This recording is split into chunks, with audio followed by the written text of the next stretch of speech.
here's what I think is going on. Here's what I think is going on. Let me show you one more slide. Again, this is from Victoria Nuland, your press person. She says to Jake Sullivan and Philippe Reines, subject line reads this: Romney's statement on Libya. Email says this is what Ben was talking about. I assume Ben is the now somewhat famous Ben Rhodes, author of the Talking Points memo. This email is at 10:35, 27 minutes after your 10:08 statement. 27 minutes after you've told everyone it's a video. While Americans are still fighting because the attack's still going on, your top people are talking politics. Seems to me that night you had three options, Secretary. You could tell the truth, like you did with your family, like you did with the Libyan president, like you did with the Egyptian prime minister. Tell them it was a terrorist attack. You could say, you know what, we're not quite sure. Don't really know for sure. I don't think the evidence is there. I think it's all in the first one, but you could have done that. But you picked a third option. You picked the video narrative. You picked the one with no evidence, and you did it because Libya was supposed to be, as Mr. Roskin pointed out, this great success story for the Obama White House and the Clinton State Department. And a key campaign theme that year was GM's alive, bin Laden's dead, Al-Qaeda's on the run. And now you have a terrorist attack. And it's a terrorist attack in Libya. And it's just 56 days before an election. You can live with a protest about a video. That won't hurt you. But a terrorist attack will. So you can't be square with the American people. You tell your family it's a terrorist attack, not the American people. You can tell the president of Libya it's a terrorist attack, but not the American people. And you can tell the Egyptian prime minister it's a terrorist attack, but you can't tell your own people the truth. Madam Secretary, Americans can live with the fact that good people sometimes give their lives for this country. They don't like it. They mourn for those families. They pray for those families. But they can live with it. But what they can't take, what they can't live with, is when their government's not square with them. Mr. Chairman, I yield back.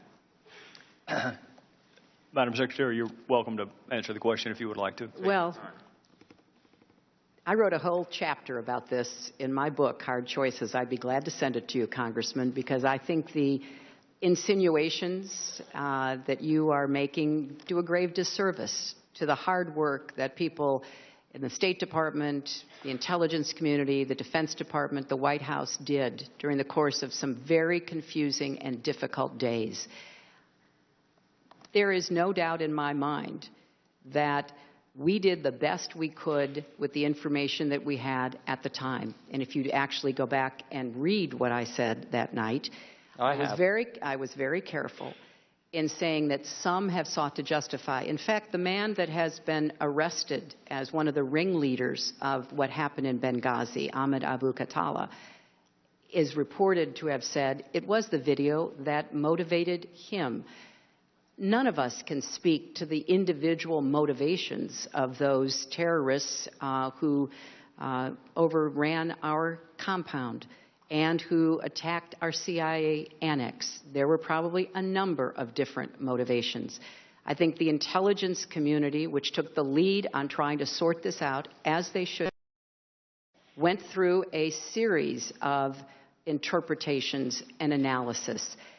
And we were all guided by that. We were not making up the intelligence. We were trying to get it, make sense of it, and then to share it.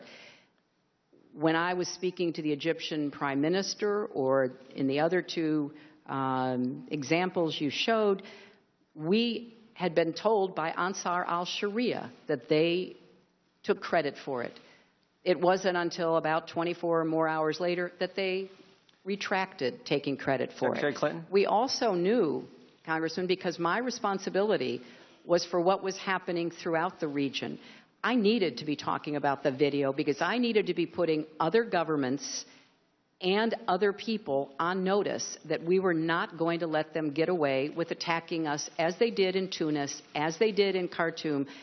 And in Tunis, There were thousands of demonstrators who were there only because of the video, breaching the walls of our embassy, burning down the American school. I was calling everybody in the Tunisian government I could get, and finally President Marzouki sent his presidential guard to break it up. There were example after example. That's what I was trying to do during those very desperate and difficult hours. If I could, Mr. Chairman, Secretary Clinton, you said my insinuation. I'm not insinuating anything. I'm reading what you said.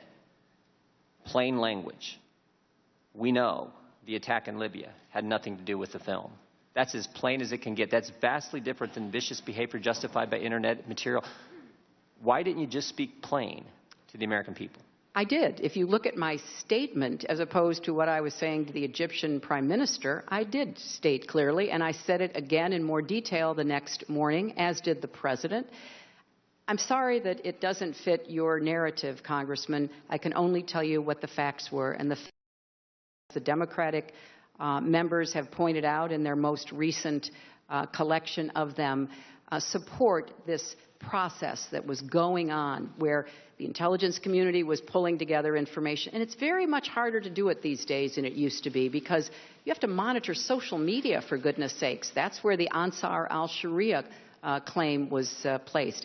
I think the intelligence community did the best job they could, and we all did our best job to try to figure out what was going on and then to convey that to the American people.